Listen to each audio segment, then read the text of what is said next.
Philadelphia arguably has the best owner in all of pro sports, and the point was proven again recently by two other owners. Allow me to explain. The Philadelphia Eagles owner Jeffrey Lurie is one of, if not the, best owner in all of sports. Now that's debatable, but this isn't just because the Philadelphia Eagles are the reigning Super Bowl champions, although that does help. It's not just because since taking over the organization, the Eagles have won far more than they've lost. It's not just that. No. It's something that recently happened in the news with two other owners in the NFL. Them being the Brown family in Cincinnati with the Bengals and Carly Ursay, who just recently took over as the sole, CEO, if you will, of the Indianapolis Colts. So we'll start off with Carly Ursay. Carly Ursay was questioned because she's on the sidelines with a headset. And the question was, why exactly are you on the sidelines wearing a headset? I didn't necessarily have a problem with her answer, and her answer was, I need to know who messes up.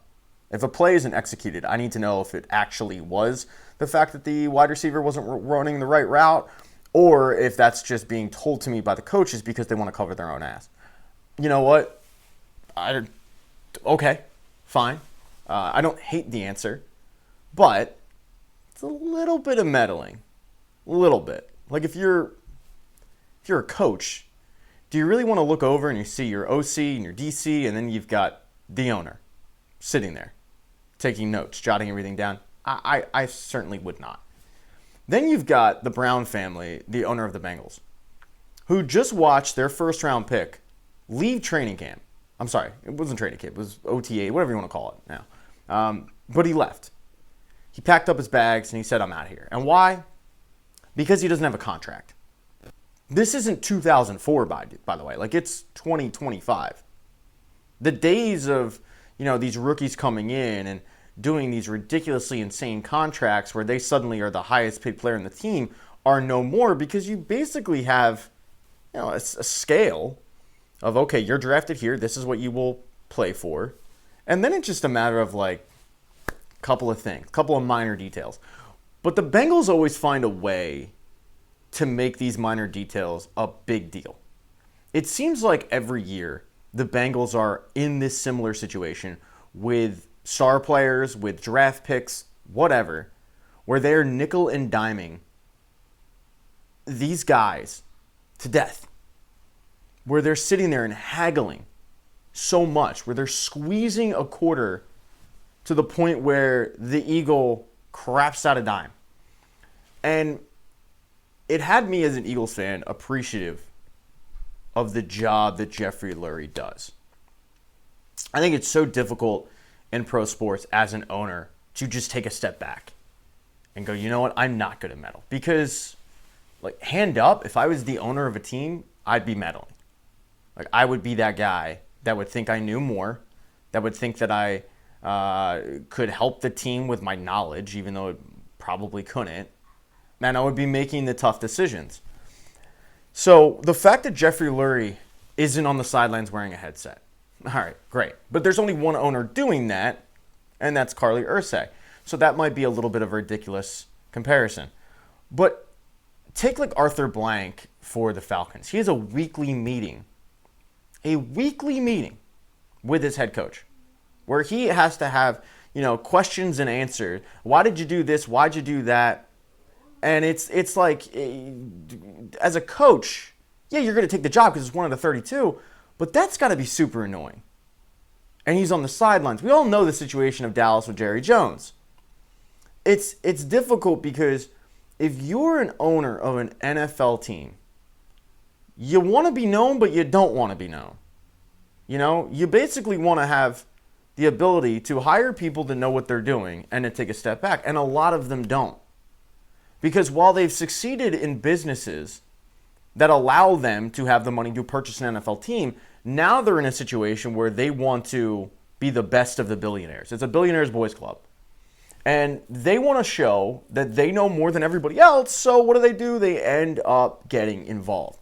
Jeffrey Lurie doesn't seem to do that. He spends money, to the point of the Brown family in Cincinnati. He spends money. You rarely ever hear about the Eagles in a contract dispute. They just recently signed their first-round pick, Jahad Campbell. He was the last draft pick not signed. They recently signed him. Was any Eagles fan out there worried that Jahad Campbell was going to go unsigned? No, they weren't. The last time a player was franchise tagged was Deshaun Jackson. It's just not a thought that crosses our mind because the Eagles take care of their own. And that is a combination between Jeffrey Lurie and Howie Roseman. Now, Jeffrey Lurie ended up hiring Howie Roseman, but he allows him to do the job.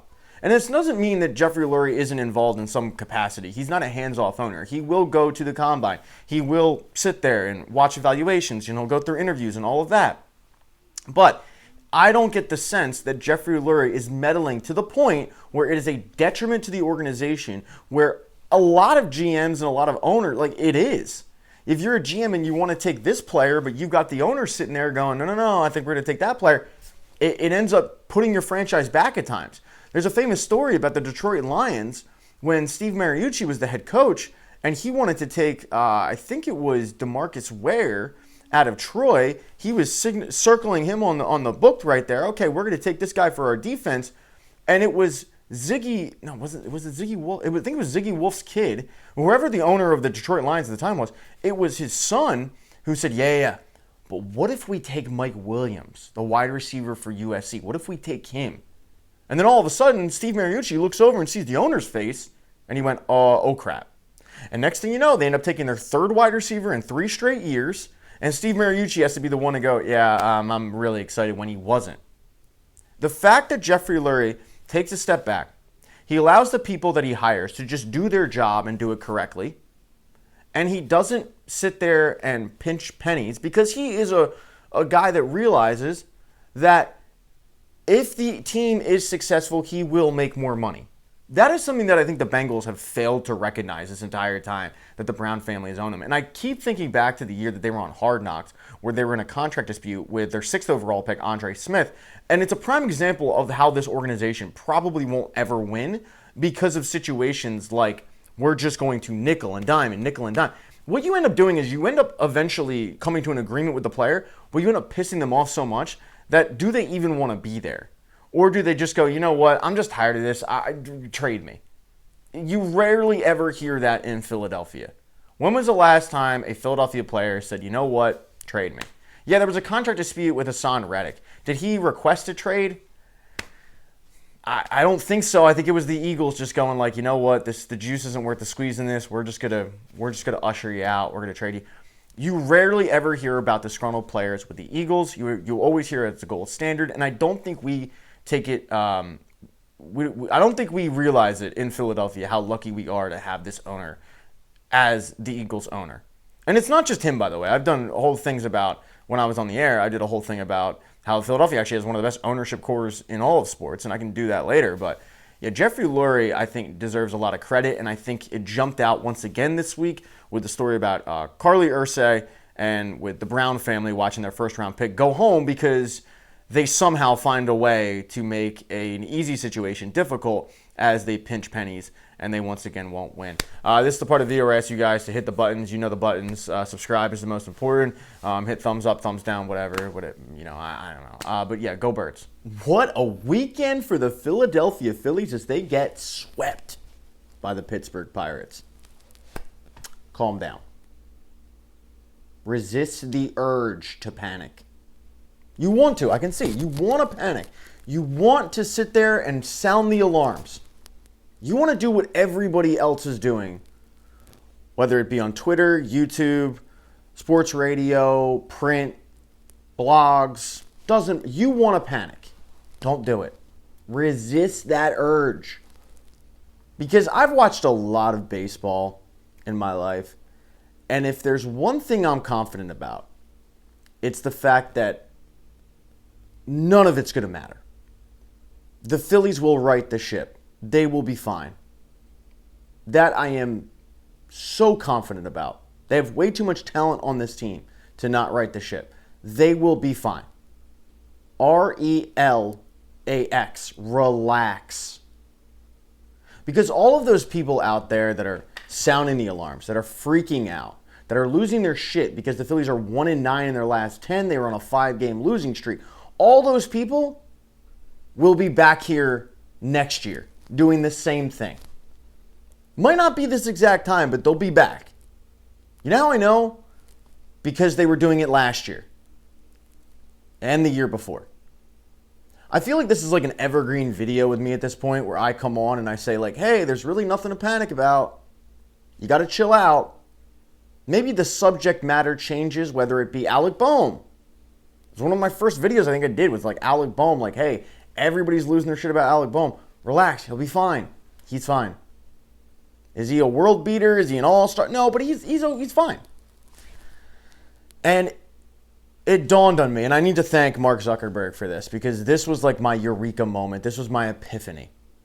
This was my aha. And this happened, I don't know, 3, 4, 5 years ago. Because Mark Zuckerberg created a thing called Facebook. I have one of those. And Facebook will alert you to memories, things that happened in your past, things that you said, whether it be a post, or somebody wrote on your wall, what have you. And the things that I was writing in 2010 about the Philadelphia Phillies, you would think they won 60 games that year. Because as they were mired in one of these losing streaks, I was hitting the panic button. And I was acting like it is the NFL season. I was sitting there and acting like they had lost 3 games in an NFL season in a row instead of losing 3 games in a Major League Baseball season. And that's the thing that we forget as fans. Even though we know that Major League Baseball is 162 games, when the Phillies get mired in one of these slumps, we sound the alarm because we can't disassociate a losing streak in baseball from a similar losing streak in another sport. That could be catastrophic. If you lose 10 games or 9 out of your 10 games in hockey or basketball, that is close to catastrophic because it's an 82-game season. 162-game season, completely different. You're allotted the ability to have one of these losing streaks, and the Phillies do it every year, yet we ignore that. We ignore the fact that this happens every single year. You don't believe me? You don't. I'll ask you, what was the best stretch of Phillies baseball you probably have ever watched? Give you a couple more seconds. Oh, yeah. No, it was 2008 to 2011, right? Remember that? Golden era of Phillies baseball. They had the best first baseman in franchise history, the best shortstop, the best second baseman. Oh, God. I mean, what a time to be alive, right? There's no way that those teams, there's no way that Jimmy Rollins and Cole Hamels and Chase and Ryan Howard and Chooch, there's no way those teams were in losing streaks similar, right? You're fucking wrong. Let me just read them off to you. 2008, year they won the World Series. Don't know if you're aware of that. 2008, they were mired in a 3-11 stretch between June 14th and June 29th, was capped off by a 6-game losing streak. 3-11. Now you have to remember, at this point, they are in a dogfight with the Mets for the division. While they had won the division the previous year, a lot of fans, myself included, are sitting there going like, yeah, how lucky was that though? Like everything had to break the correct way. And this Phillies team, I don't know if they're going to be good enough to win a wild card and get the wild card spot. So they need to win the division. And this is catastrophic. And they won the fucking World Series. Okay, next year. They're reigning World Series champs. They get Cliff Lee at the deadline. Everything's looking good. But what happened before that? There's no way that this team again, with the leadership core and the fact that they won a World Series, there's no way this team once again got mired in a losing streak. They did. They absolutely did. June 5th to July 3rd, almost a month, the team went 7-17. 7-17. Capped off by a 6-game losing streak. What did they do that? I forget. Got to think about it. They went to the World Series that year. Yeah. Now I remember. Yeah. Okay. All right. 2010. 2010, they loaded up. If you remember. 2010, they absolutely loaded up.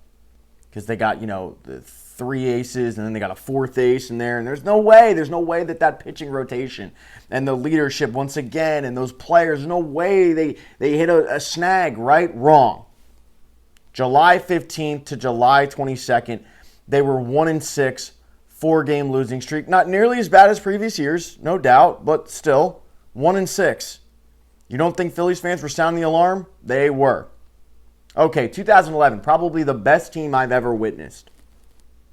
By far. Travesty, they didn't win a championship with this squad because they were loaded. They won over 100 games. If you're winning over 100 games, you're not losing too many games, right? You're not going to be mired in a losing streak. Wrong.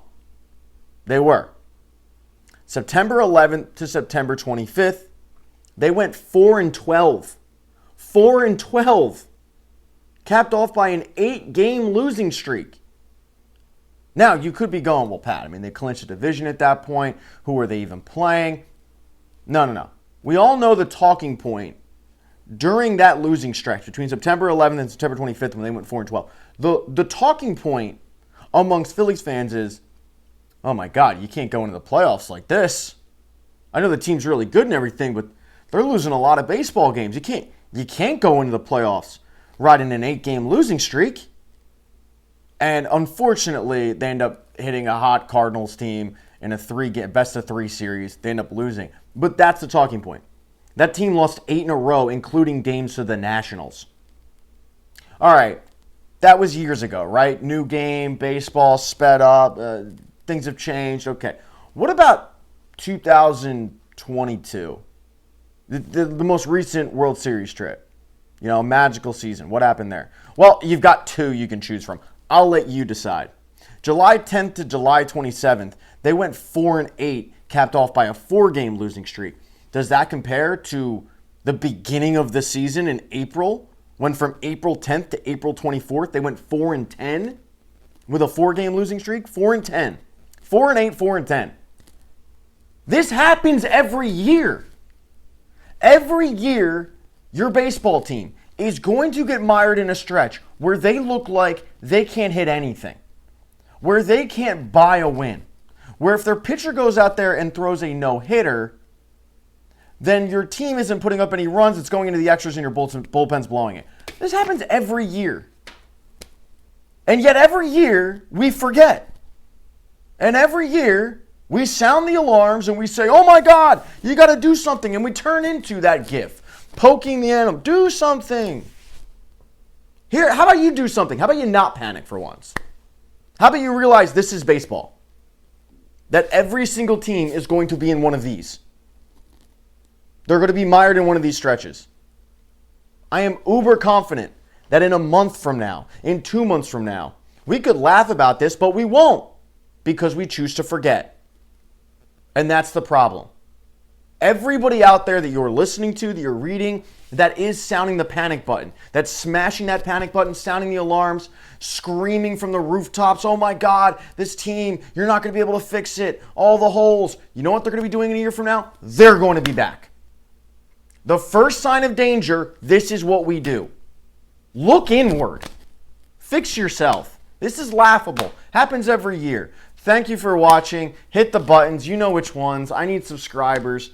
I'm going to go get ready for tonight's game. Hopefully they win. And if they don't, guess what? I'm still not going to be panicking because that's baseball. UFC 316 is in the books. And to quote Nate Diaz, I'm not surprised, motherfucker. That's not true. I'm surprised about one fight. But if you watch my pre-fight preview, whatever you want to call it for this, I got 4 out of 5 correct. The one fight I was the most surprised about, we will discuss, but we have to start out with the main event because I think what Merab did tonight shut a whole lot of people up. A whole lot of people. And the go-to MMA podcast that I personally will listen to before, like I will make my own judgment and then I'll listen to these guys, you know, who are paid to only focus on MMA, and I want to get their thought process and what they're thinking. And going into it, they were really big in, man, I think Sean takes it. I think it's a different fight. I really do. And I'm listening to it going like, really? Like, you guys really believe that it's going to be a different fight? And I couldn't believe it. I didn't know if they were getting paid by the UFC to talk the fight up or what. And yeah, I guess they were right. It was a different fight because it was quicker. Because Merab went out there and didn't just hold him against the cage. He went out there and finished him. He finished Sean O'Malley. And one of the things we constantly heard about Sean O'Malley is, Wait for his ground game. His ground game's legit. Oh, boy, is it ever. No, he hasn't had to use it yet, but, man, his ground game, when he gets on his back, no, his BJJ is really good and all that, and it didn't matter. It did not matter. Because in the second round, Merab sunk in the darts. He got his first finish since Marlon Moraes. It was ground and pound. And he finished the golden boy, the golden ticket, the new Conor McGregor, shutting all the fanboys up. And I loved it. I mean, I'm a big Merab guy, though. I mean, I'm a little biased for this because I've always been a big Merab guy. And if you don't like Merab's style, I understand why. But the idea that this fight was going to go any different, I still don't understand the logic all that much of why people thought that. Why all of a sudden Merab was going to be unable to do what he did in the first fight. But this is going to be interesting for both fighters because where do you go from here? Merab is close to cleaned out the division. Close to. He's going to fight Corey Sandhagen, but I think we all know how that fight goes. And I love Corey Sandhagen. But Corey Sandhagen, to me, is like the Tony Ferguson of 135. He's going to get close. And maybe one day he will hold an interim title, but he's probably never going to get that title. Because there's always going to be a guy or two ahead of him. And I think Corey Sandhagen is a really exciting fighter. But it seems like every time Corey Sandhagen gets into a position where he could be the next guy in charge or the next guy in line or whatever you want to call it, they find him a fight, he ends up losing, or they find a new guy to put in there. And this time he looks to be the number one guy. Because when you look at the top of the division at bantamweight, you're looking at Petr Yan, who Merab already beat. You're looking at Umar, who Merab already beat. And the fact that Merab out-wrestled Nurmagomedov and wore Nurmagomedov down doesn't get talked about enough. MMA media could not wait to crown Umar Nurmagomedov their champion. It was like set in stone. Oh, he's scared of Umar. Merab's scared of Umar. Merab wasn't scared of Umar. Merab wanted a rematch with Sean because he knew that Sean was A, an easier opponent, which he was, and B, he was going to get a bigger payday. Because now as the champion, he would get pay-per-view points, and who draws bigger? Sean O'Malley or Umar Nurmagomedov?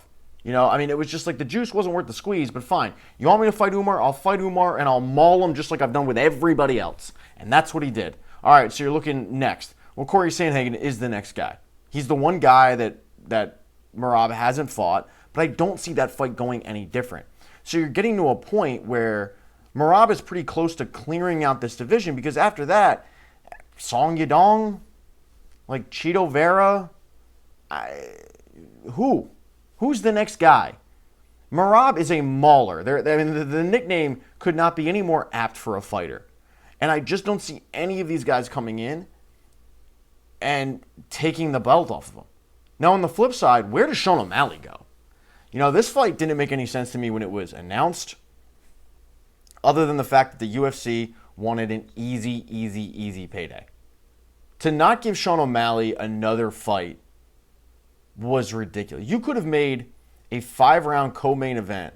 You could have actually probably done a main event on a pay-per-view with Sean O'Malley and no belt implications, and it would have sold really well. It would have sold better than the last pay-per-view, which was horrible, on like name value at least. You know, the Jack Della Maddalena and Bilal Muhammad card. It would have outsold that. If you had a number one contender fight between Sean O'Malley and Corey Sandhagen, that would have sold better than UFC 315. Guaranteed. But instead, the UFC pushes Sean in there, and it doesn't go any different. Sean ends up losing. And now Sean's at a point where no matter how much he does at 135, does it even matter? Because he's lost to Merab now twice, and it hasn't even been close either time. One time being finished. He's basically what Max Holloway was against Alexander Volkanovski. You're now just waiting for Merab to move a division or somehow lose the belt because you've been murked by this guy. So where does Sean go from here? I don't know. I can tell you right now, though, at 145, there's a lot better fights for Sean O'Malley. Hell of a lot more fights for Sean O'Malley. Interesting fights because there's more strikers at 145. If you look at 145 and you want to throw Sean O'Malley in there against an Ilya, look, who is saying no to that super fight? Belt or no belt at 145, that is a super fight. that is going to do massive numbers. If you want to give him Max Holloway, if you want to give him Yair Rodriguez, you don't have to give Sean O'Malley a championship belt fight at 145 because he hasn't earned that at this point. You know, he's on a 2-fight losing streak, granted it's the same guy, but he hasn't earned it. But the UFC could capitalize on him moving up at 145, and that's what they should do. They should talk him into moving up. Because the reality is, if Merab is holding the belt at 135, there's no fight for Sean O'Malley. There's none.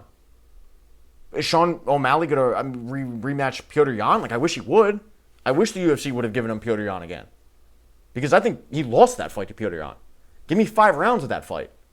So now it's like, what do you do with Sean O'Malley now that you forced him into this? Forced is ridiculous. But you were so short-sighted. Hunter Campbell, and I don't even include Dana White, because if you watch that UFC documentary on Roku, it's pretty clear it's Hunter Campbell. Forcing this rematch that no one really wanted, now you've cooked one of your golden gooses in the division. Where if Sean O'Malley stays at 135, yeah, it's going to still draw. But will it draw better knowing full well that, okay, yeah, Petr Yan versus Sean O'Malley, I'm interested, but at the end of the day, Merab still has the belt, so it doesn't really matter now that he's lost twice. Or Sean O'Malley versus Yair Rodriguez, Sean O'Malley versus Ilia Topuria, Brian Ortega. Like, those fights, to me, are more interesting. The fact is, the UFC needs to get a win for this guy. Big time. And fast. So he's, you know, I barely heard the post-fight interview when he was leaving the bar that I watched it at, and I heard him say, like, he's going to regroup. Of course he's going to say that. Like, but he needs to go back to camp and do some soul-searching at this point. Because he's primarily relied on striking, and you factor in now that he has been training against Merab, training for a Merab wrestler for a year now, essentially. And this is what we saw. He's been practicing wrestling defense for over a year. A year, you know, if you want to include Aljo, probably over a year. This is what we saw. Not a good look. All right, Kayla Harrison versus Juliana Pena. Again, not really surprised at how that one went. I did think that if the fight got into later rounds, as I said in the pre-fight, it might benefit Juliana Pena because she is that dog. Although the weight cut might, you know, have an effect in this one because if you watch Kayla Harrison on the scale, it looked rough. She was sucked out. But doesn't matter. She goes out there and she finishes Juliana Pena quick fashion. Got a Kimura locked in. And what I love about this fight so much, nothing against Juliana Pena, but I said it before, she's cringe. At this point, her desperation to fight Amanda Nunes is cringe. The fact that she's convincing people Amanda Nunes is scared of her after what we witnessed in Amanda Nunes' last fight, cringe. So the fact that Kayla Harrison wins the belt and Amanda Nunes saunters on in there and says, oh, hey, by the way, now I'm back. I wasn't going to come back for you because I whooped your ass for 5 straight rounds. I basically kept you alive to whoop your ass for 5 straight rounds. I'm not coming back. I'm bored with you. You got lucky, you know, cute little story. I gassed out. Then we had a rematch. I murked the shit out of you. No, but her, I'll come back for her immediately. Love that. Love it. Queen is back. This is what we get. The question I have, though, with this fight is, okay, Kayla Harrison is going to put her belt on the line. She's going to end up fighting the greatest of all time. It's going to be a huge fight. I can't wait for it. How long does Kayla Harrison have? Because that weight cut is going to continue to take a toll. I saw an interview saying, you know, she fought at like 180 fighting judo, like 170, 180. She walks around at 160. That's a massive weight cut. Massive. Eventually, she's going to get on that scale, and it's not going to go her way. So what happens? What? How long is she going to be here? Because the UFC got rid of the featherweight division for women. They didn't have any contenders. So what do you do now? Do you keep having her go out there? Because how many times can she really do that to her body at this age? I don't know. I'm pumped for this fight no matter what. The Joe Pyfer-Kelvin Gastelum fight, okay, you know, it was fine. But the big surprise of the night for me, and the one fight that I got wrong, dead wrong, was Patchy Mix versus Mario Batista. I think so many of us got jaded by the Mario Batista-Jose Aldo fight, and we just thought that was Mario Batista. We forgot, like, who he probably normally is. And that's, hey, hand up, that is me.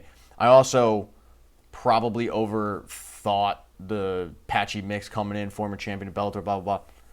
But Mario Bautista, like, put it on him. I don't know where Patchy Mix goes from here because this is a bad look. I mean, they were trying to build him up as, all right, if you win against Mario Bautista, maybe you do hop the line. Maybe if you have a really convincing win, you hop the line. Now it's the exact opposite, where Mario Bautista has put himself in position where he's probably one fight away from challenging Merab. Granted, getting murked by Merab, but challenging him nonetheless. Yeah, I was dead wrong.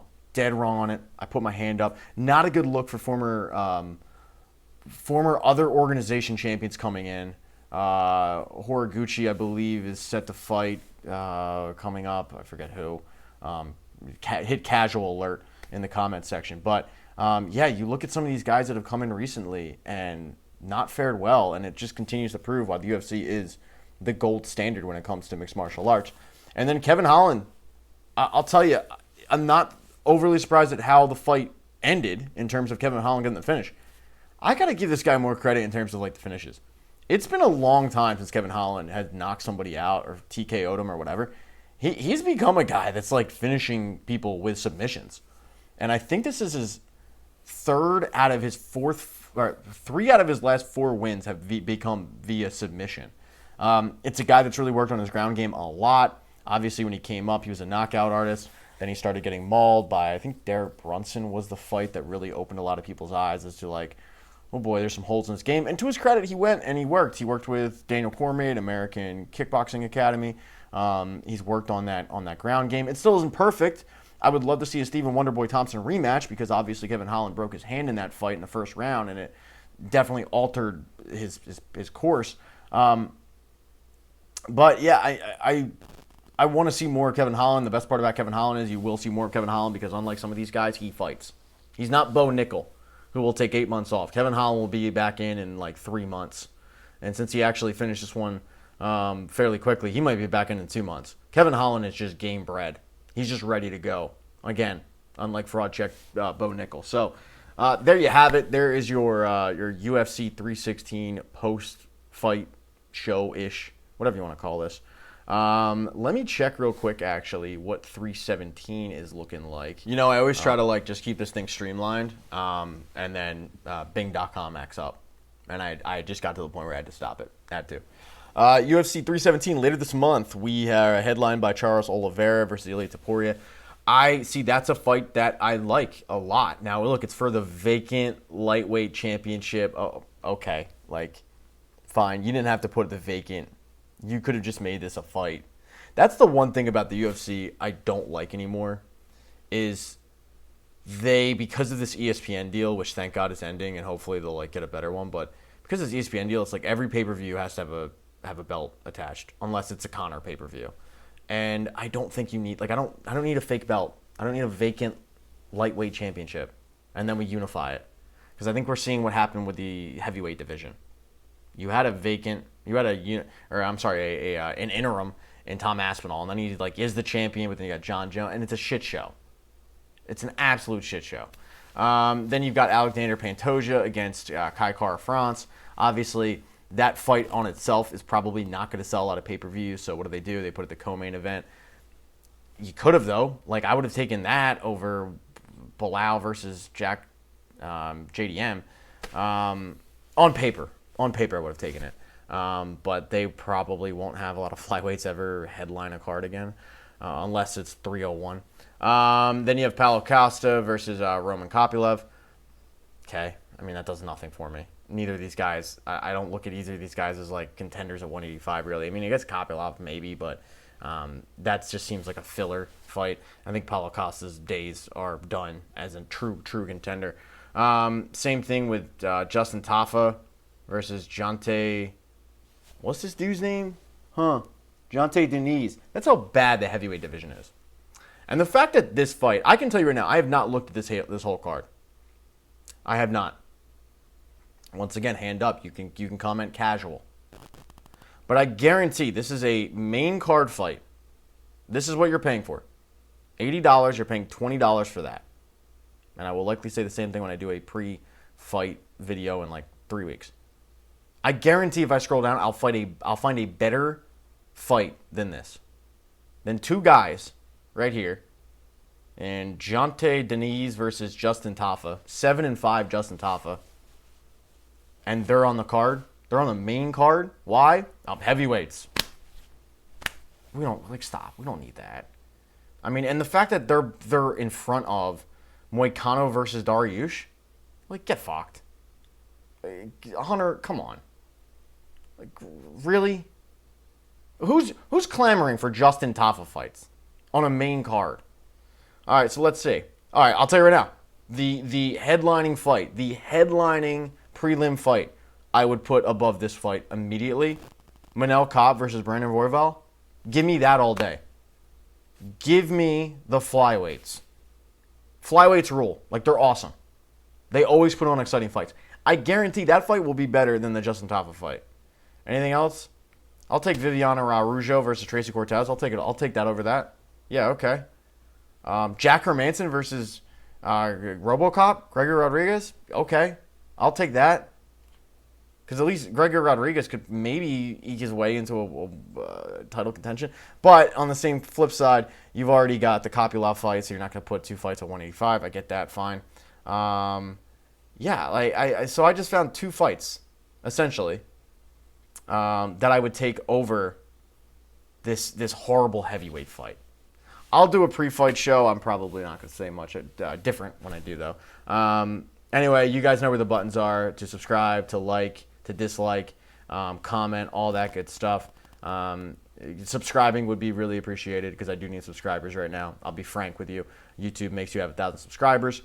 I don't have 1,000 subscribers. That's how you get paid. So I need those. But yeah, great slate of fights, all that good stuff. I don't know how to end these things, so I'm just going to push the button.